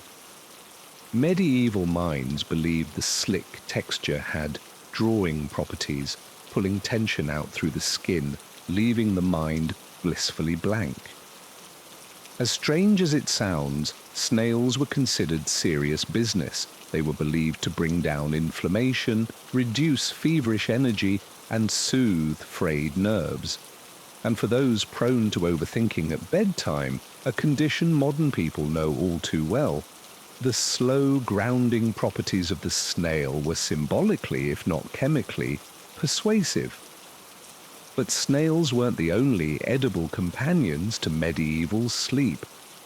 Honey, that golden miracle, was a staple in nearly every household, monastery and apothecary across Europe. Unlike snail slime, honey's reputation remains sparkling to this day. In the medieval world, honey wasn't just delicious, it was holy. It symbolized purity, divine sweetness and natural healing. And yes, it was a go-to sleep aid. Picture yourself in a warm cottage, candlelight flickering gently across wooden shelves. A pot of warm milk sits beside a thick spoonful of raw honey. You stir slowly, watching the golden threads swirl into the creamy liquid. Then you sip, softly, deliberately. The taste wraps around your tongue and warmth spreads through your chest. Sleep doesn't arrive immediately, but your body knows it's coming. Medieval healers loved combining honey with herbs, honey and chamomile, honey and poppy syrup, honey and fennel. Each blend was crafted to soothe specific sleep troubles, whether racing thoughts, tense muscles, or night terrors. Some formulas even included honey infused with rose petals and soaked for several days beneath the waxing moon. You smile softly now, imagining someone waiting patiently beside a windowsill, guarding their sleep syrup like it's alchemical gold. And then there was vinegar, yes, vinegar, honey's sour sibling. Surprisingly, some medieval sleep remedies combined honey and vinegar into what they called oxymel. A tonic believed to balance the humours, oxymel was often used before bed to gently calm the digestion and settle the spirit. You might wince at the thought, but the taste, sharp, sweet and cleansing, was believed to cut through excess bile, a common culprit in medieval sleeplessness. Even more unexpected was the use of onions. Yes, onions, layered, pungent, and potent. Folk wisdom suggested that roasted onions placed beside the bed, or eaten with honey and bread, could gently sedate the body. The warmth, the grounding flavor, the gentle digestive properties, all supposedly encouraged your system to surrender to the night. Picture a tired shepherd warming an onion on a firestone, then nibbling it slowly while staring into the embers.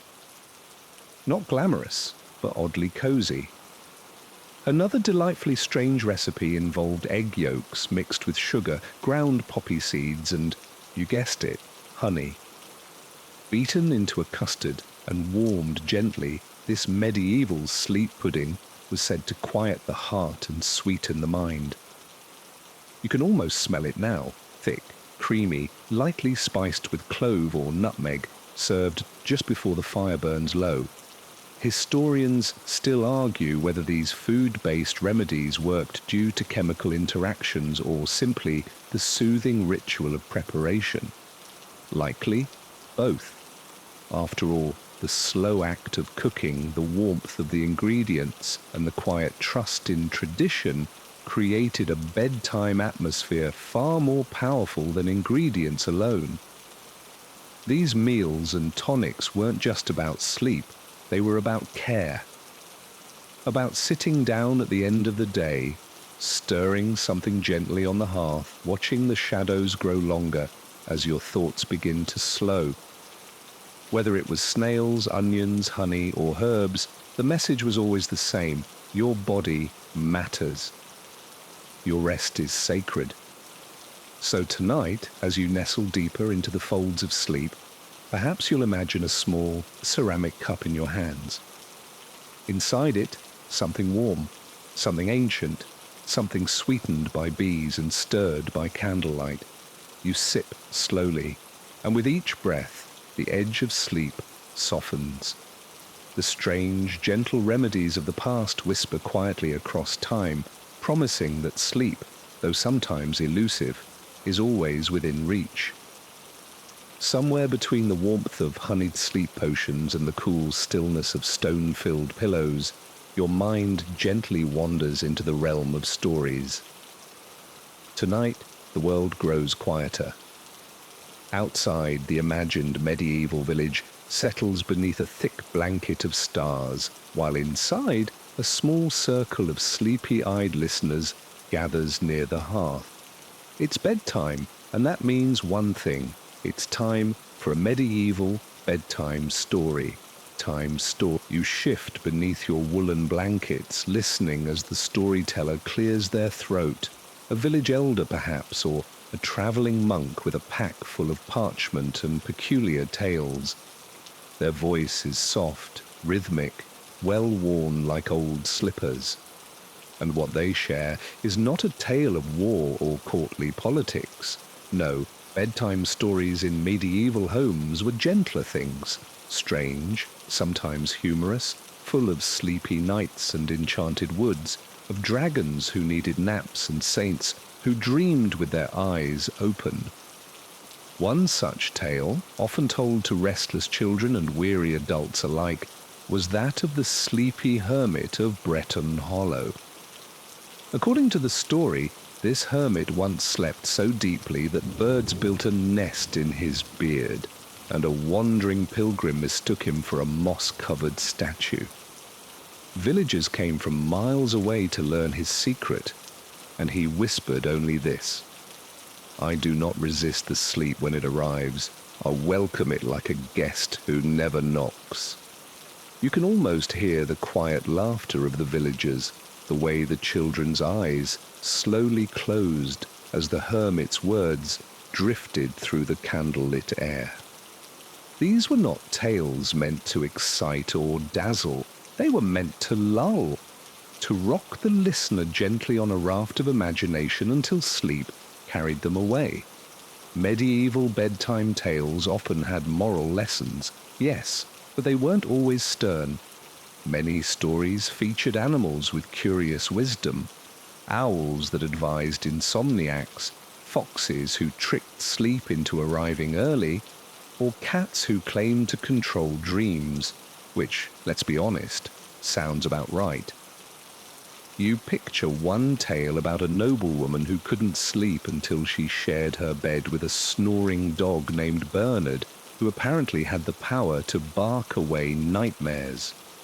Whether Bernard truly scared off spirits or just drowned out anxieties with his rumbling snorts, the effect was the same: peace. Another popular tale in some regions involved a wandering minstrel who could only fall asleep when someone told him a story first. Night after night, the poor man travelled from inn to inn, trading coin for tales. One evening, he met a mute shepherd boy who could not speak, but instead acted out an entire story using shadows on the wall. The minstrel fell asleep halfway through. The next morning, he offered the boy his lute, saying, "You play the walls better than I play strings." A small tale, but it lingered in the minds of those who heard it, like a warm breeze across drowsy fields. These stories were shared orally, of course, passed from hearth to hearth, often never written down. They changed a little with each telling, growing softer or sillier, depending on the audience. A tale of a brave knight might become a story about a knight who simply wanted to nap under a tree and was annoyed that dragons kept waking him. Or a monk might turn a parable about sin into a humorous anecdote about a man who dreamed he had eaten an entire library and woke up with parchment stuck to his tongue. Even monasteries had their own bedtime tales. Picture a sleepy novice being told the story of Saint Ulrich, who was so devoted to God that angels rocked him to sleep every night. Or of a nun who couldn't stop laughing in her dreams and was blessed with holy restfulness by the Virgin Mary herself. Monastic humor, perhaps, but soothing nonetheless. Storytelling for medieval people wasn't just entertainment, it was medicine. A good story could quiet the nerves, distract the mind from aches and sorrows, and build a bridge between wakefulness and dreams. Historians still argue whether these tales were seen as practical remedies or spiritual exercises, but in the quiet corners of medieval life, stories were shared with deep intention. Like lavender in a sachet or valerian in warm milk, they were tools for rest. Some storytellers even carried talismans or wore specific clothing believed to contain the tale, much like how apothecaries wore special aprons when preparing herbs. You imagine now a traveling storyteller arriving at your door, hat full of feathers, boots dusty from the road. They do not ask to stay. They only ask, "Shall I tell you something small and strange before sleep takes us both?" And what would you say? Of course you'd nod. So tonight, as your breath begins to slow and your body settles further into stillness, perhaps your mind will invent its own medieval tale. One with soft corners and gentle conclusions.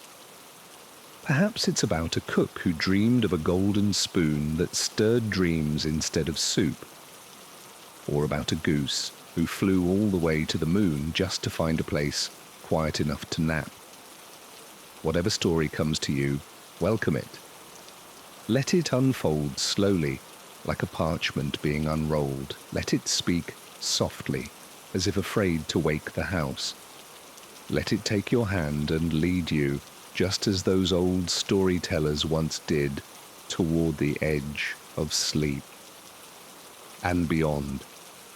As you continue to drift into the embrace of slumber, the medieval world around you grows quieter still, enveloped in the soft shadows of night. Tonight, we find ourselves wandering into the peaceful sanctuaries of medieval sleep temples, sacred spaces where those seeking rest could offer prayers, bathe in healing waters, and leave their troubles behind in the hope of a better night's sleep.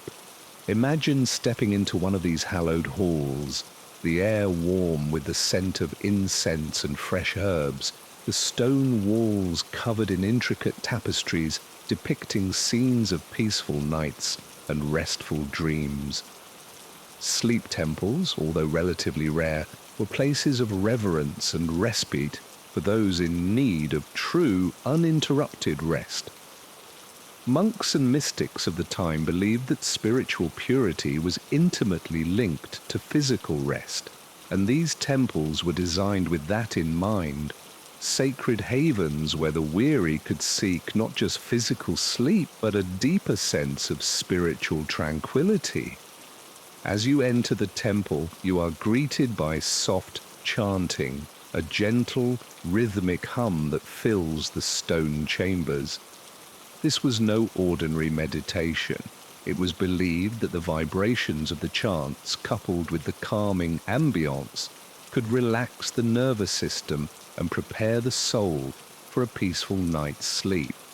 Imagine yourself lying on a soft bed of fresh straw, woven with herbs like lavender, thyme, and sage, each carefully chosen for its calming, sleep-inducing properties.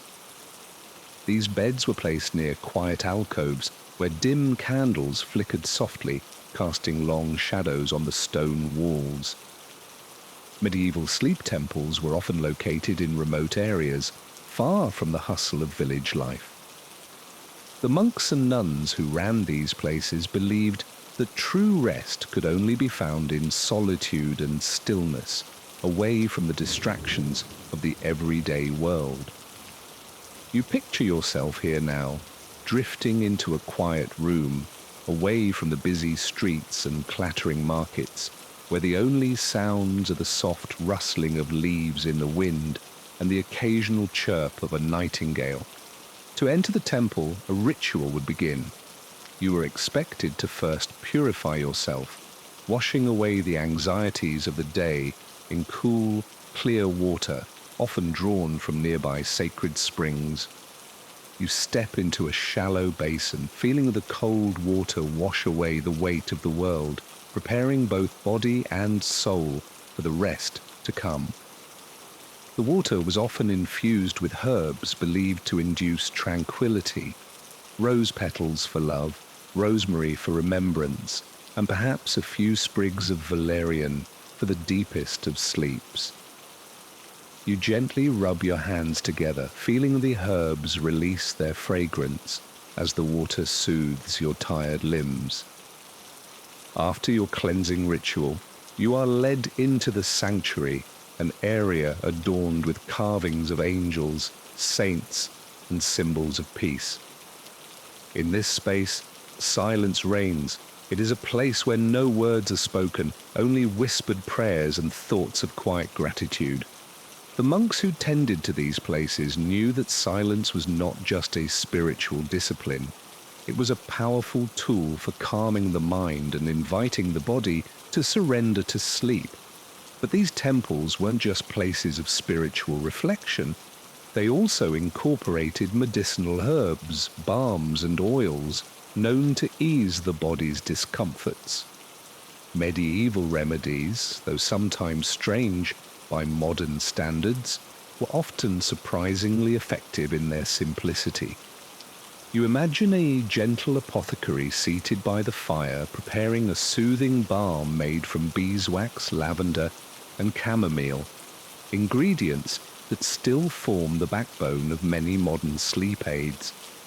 This balm, rubbed gently into the temples and wrists, was believed to promote relaxation and comfort as you drifted off to sleep.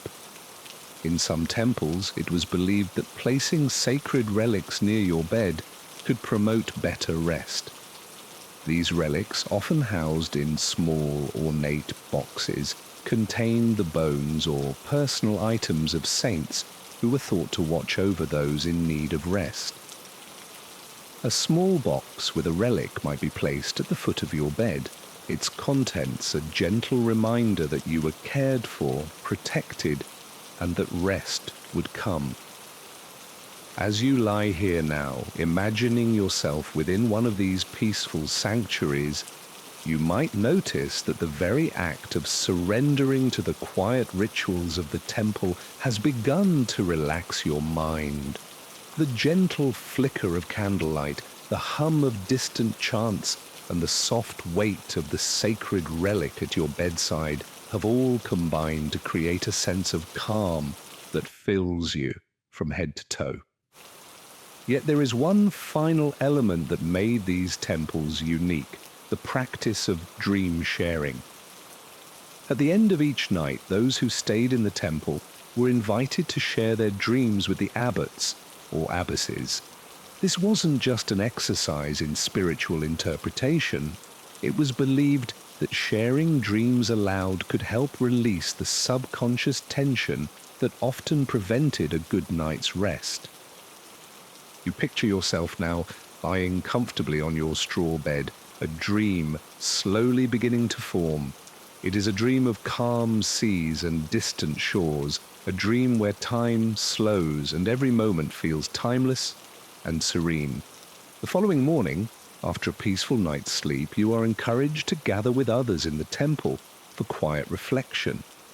You sit together, drinking warm herbal teas made from ingredients that promote clarity and peace, perhaps sipping on chamomile or peppermint tea while you discuss the dreams of the night before. The conversation is gentle, not rushed, giving you a moment to reflect on your own journey into the world of sleep and the lessons learned in this sacred space. Tonight, as you continue your journey into the soothing realms of sleep, perhaps you will carry a small piece of this temple with you. Picture yourself surrounded by soft candlelight, cool water, and the calming presence of the monks who offer you not just sleep, but a deeper understanding of rest, one that honors both body and soul. As your breath slows and your body sinks further into the warmth of your imagined sanctuary, remember that sleep, too, is a sacred journey, a journey that can be both deeply personal and universally shared. Let the peaceful quiet of these medieval sleep temples carry you through the night, just as it did for countless medieval souls who trusted in the gentle power of sacred rest. Now, as your body relaxes deeper into the comforting fabric of your imagined medieval world, your thoughts turn almost lazily toward the rather peculiar reality of medieval beds and the sometimes uncomfortable arrangements people used to sleep. Medieval bedding wasn't nearly as luxurious or comfortable as what we know today, and in fact medieval people slept in ways that might surprise you. Imagine yourself now gently settling into a bed that is nothing like the soft, plush mattresses you are used to. Your pillow, although filled with goose feathers or perhaps herbs, is not nearly as soft as it should be. It's a bit firm, perhaps a bit lumpy. The bed itself is a simple wooden frame with a thin mattress of straw, perhaps layered with a few woolen blankets for warmth. The mattress might have been sprinkled with herbs, lavender, rosemary, or sage, to ward off insects and promote peaceful dreams, but it's still far from the comfort you know today. Yet despite its humble nature, this medieval bed has its own charm, one of practicality and simplicity. In medieval Europe, most people slept on something called a feather bed, which wasn't exactly feather soft, but rather a pile of straw stuffed into a cloth sack, often with a few feathers added in for good measure. Picture yourself lying on this uneven surface, trying to find a comfortable spot, knowing that in the morning you'll wake up with the scent of straw and the vague ache of an unsupportive mattress, but there's something about it that feels grounded, authentic. This is your bed for the night, and in the simplicity of its design, you find comfort. The medieval concept of sleep wasn't about luxury, it was about functionality. Imagine yourself wrapped in layers of thick woolen blankets, the warmth of the bed slowly seeping into your body. There's no central heating here. In fact, most medieval homes were drafty, and the cold of the stone walls seeped into the very bones of the house. You pull the blankets tighter, the weight of them comforting in the chill of the night. The wool holds the warmth of the fire from earlier, and it shields you from the cold air seeping in through the cracks in the walls. And then there are the peculiar sleeping arrangements. The medieval family, especially in smaller homes or cottages, would often sleep in a shared space, sometimes even in the same bed. Parents and children all tucked together beneath the same covers, sharing warmth to fight the cold of the night. It wasn't unusual for the whole family to sleep in one room, the fire still crackling in the hearth, and the sounds of soft snoring filling the air. Imagine the feeling of being close to loved ones, the shared warmth, and the quiet comfort of knowing you're not alone. In wealthier homes, the bed might be a bit more elaborate, but still it was far from the soft, luxurious comfort you would expect. A medieval noblewoman's bed, for example, might be draped in heavy tapestries, adorned with intricate embroidery, and elevated on a wooden platform. But despite the grandeur, the mattress would still be filled with straw or down feathers, not the foam and memory foam you're accustomed to. You picture the soft, dense drapes around the bed, the flickering light from the fire casting shadows on the walls, and the smell of fresh linens mixed with the scent of wood smoke. The nobles might have slept in a more opulent space, but they too had to deal with the discomfort of bedding that was far from plush. Interestingly, medieval beds were often accompanied by something we might find strange today, the canopy. The canopy, a feature particularly common in the homes of the wealthy, wasn't just for decoration, it was a practical necessity. The canopy helped keep out the cold drafts that entered through the stone walls. It also served to shield the sleepers from insects, as beds in the medieval period were often plagued by pests like fleas and lice. Picture the canopy pulled tightly around the bed, its heavy fabric creating a barrier between the warmth of the blankets and the coldness of the night. As you lie beneath your imagined canopy, you feel the quiet isolation, a small sanctuary from the world outside. Despite the discomforts of medieval beds, one thing that did exist was the sense of ritual around sleep. Medieval people had specific routines designed to prepare for sleep. Before going to bed, they might take a warm bath, if they were fortunate enough to have access to one, wash their feet, and perform prayers or rituals designed to protect them from evil spirits and nightmares. The idea of sleep as a sacred time, a period of vulnerability, was deeply ingrained in the medieval consciousness. You can almost feel the solemnity of these rituals now, the careful undressing, the prayer murmured softly under the breath, and the calm acceptance that sleep would come eventually. There's a peaceful simplicity to this approach to sleep, isn't there? In the medieval world, sleep wasn't a luxury, it was a necessity, something to be done with reverence and care. You drift off into the night's quiet embrace, the weight of the wool blankets pressing gently on your body, the simple wooden bed beneath you offering the quiet support you need. The air is cool but not too cold, the fire still crackling softly in the hearth. Tonight, as you lie in your own bed, perhaps you can imagine a medieval space around you, woven tapestries, soft woolen blankets, the weight of a simple straw-filled mattress. In the simplicity of it all, you find comfort. Sleep may come softly, like the rustle of ancient blankets, the whispered prayers of a simpler time, and the gentle pull of the night as it invites you into its embrace. As your mind gently floats deeper into the medieval world, another element of the medieval sleep experience beckons. A soft, slightly eerie practice that was as common as a bedtime prayer. The belief in sleep disturbances caused by demons and mischievous spirits. Medieval people, with their rich tapestry of myths and legends, viewed the night as a realm where the boundary between the living and the supernatural was particularly thin. The idea of restless spirits or even demons sneaking into homes to steal sleep was something taken very seriously.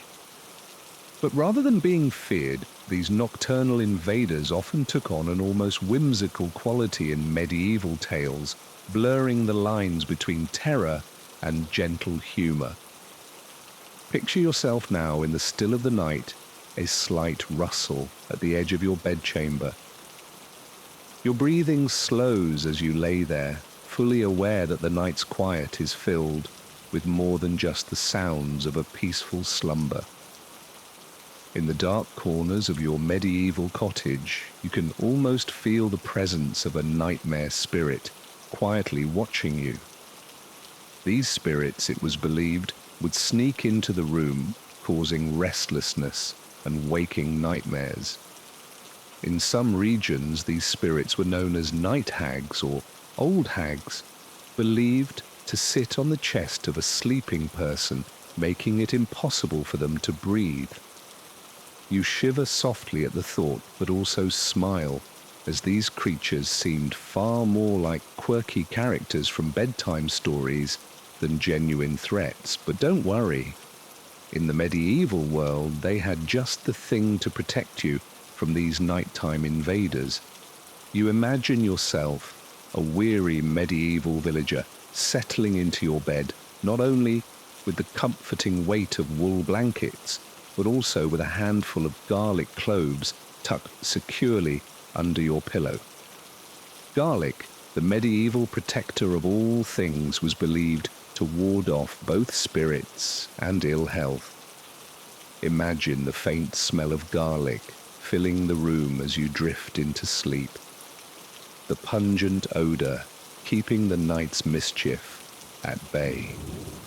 Medieval people also relied on a number of other protective rituals to safeguard their sleep.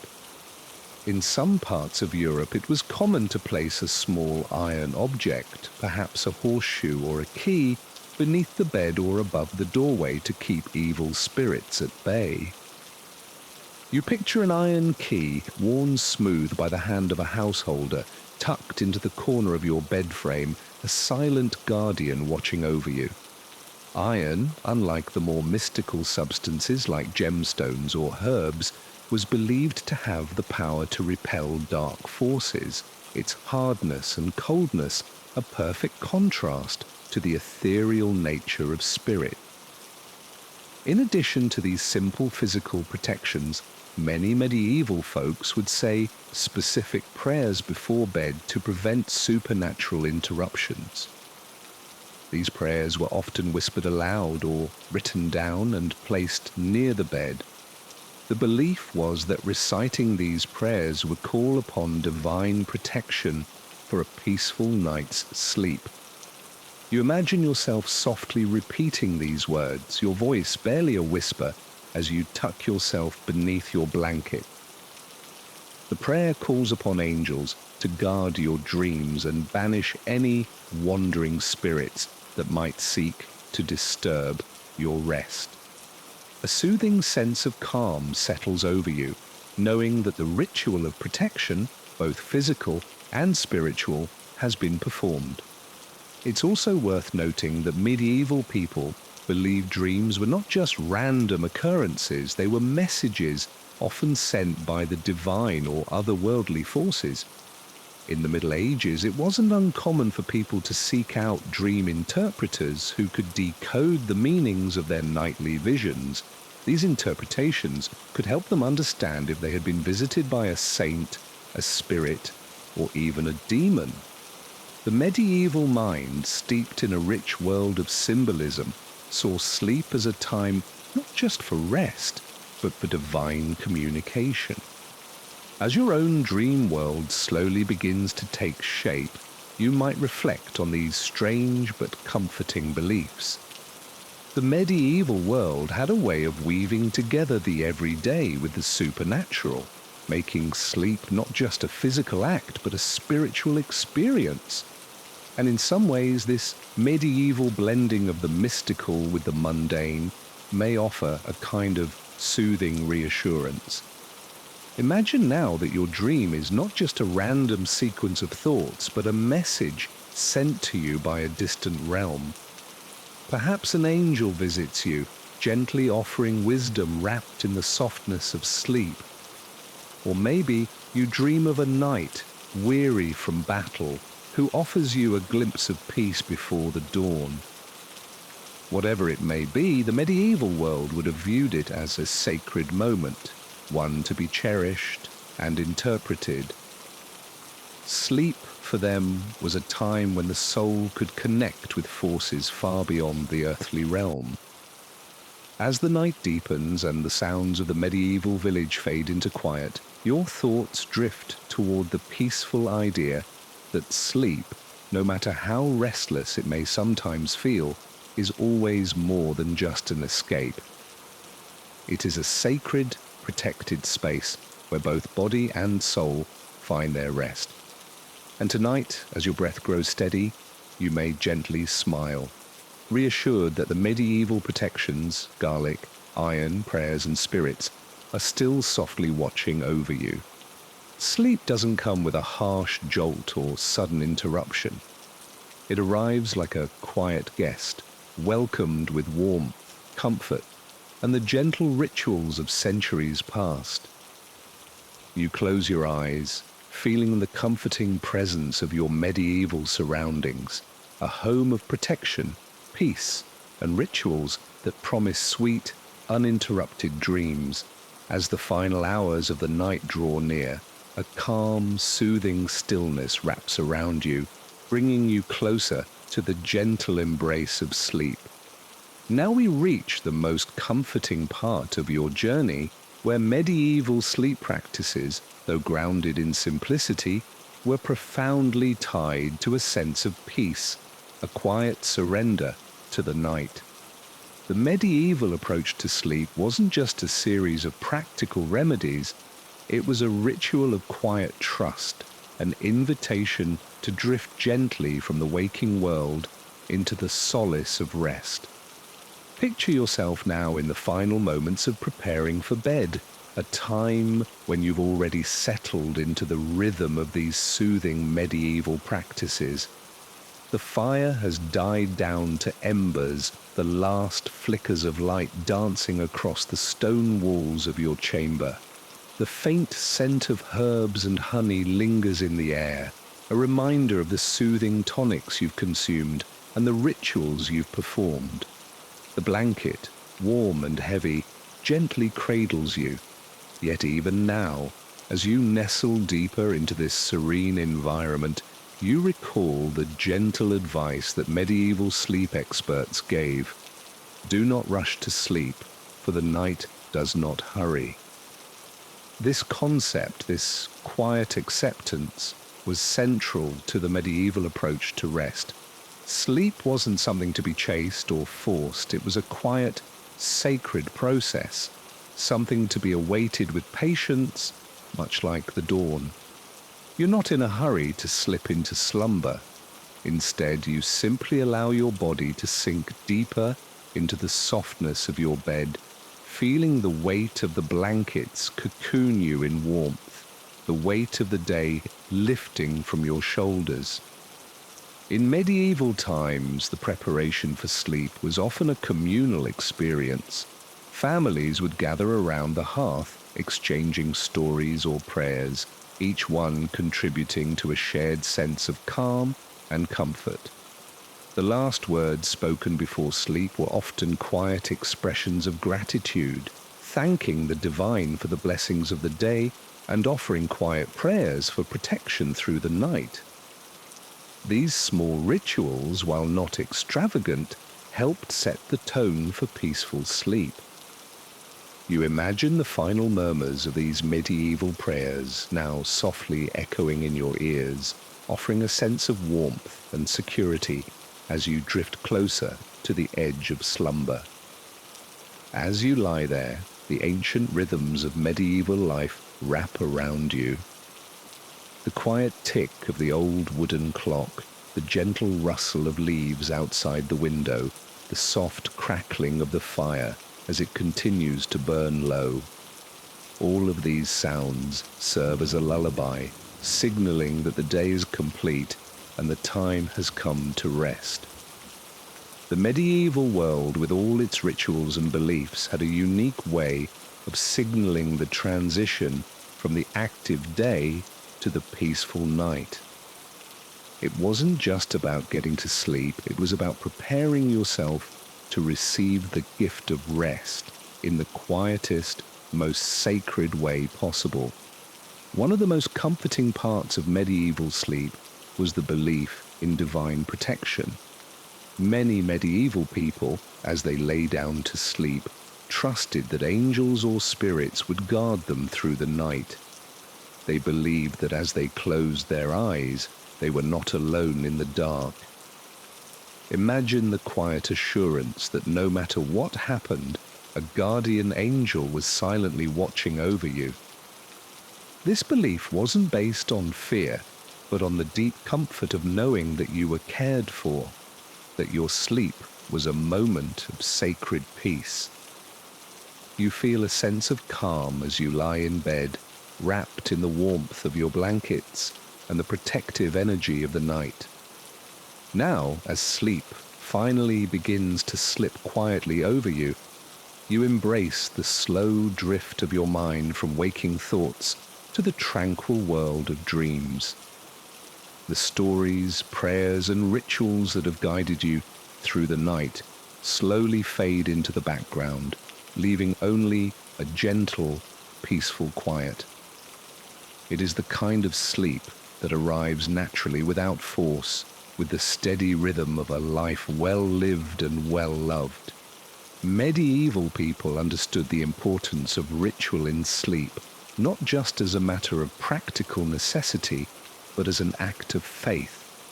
It was a faith in the cycle of life, the natural rhythms of the body, and the belief that rest was a divine gift.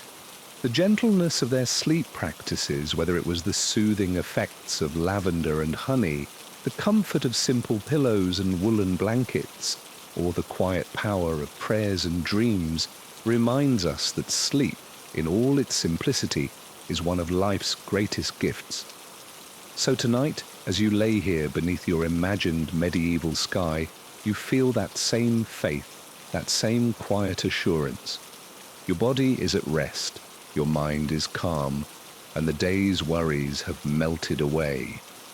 You are embraced by the quiet rituals of medieval life, the gentle comfort of ancient wisdom, and the peace that comes with surrendering to sleep. As the final flickers of candlelight fade, you allow the comforting embrace of sleep to fully surround you, knowing that you are safe, protected, and at peace. In this moment, there is nothing more to do, nothing more to worry about. The night is yours and it is gentle. Now, let your shoulders drop. Let the air soften around you. You're no longer on the salt road. You're no longer beneath that dry sun, nor in the footsteps of camels and traders. You're here, somewhere quiet, somewhere still. Let the memories dissolve like salt in water, slow, without effort.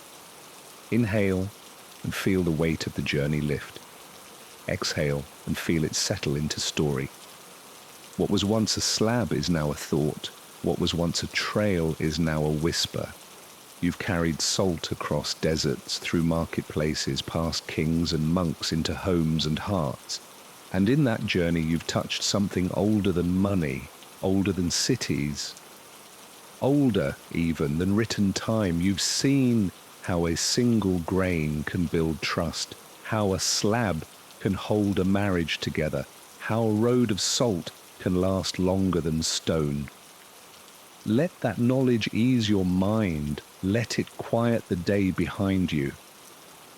The hum of the market fades, the bells of the caravan grow faint, and the white plain stretches far until it too becomes a soft blur in the dark. You are safe now. You are still. And you are not alone. The salt remembers, and so do you. Good night.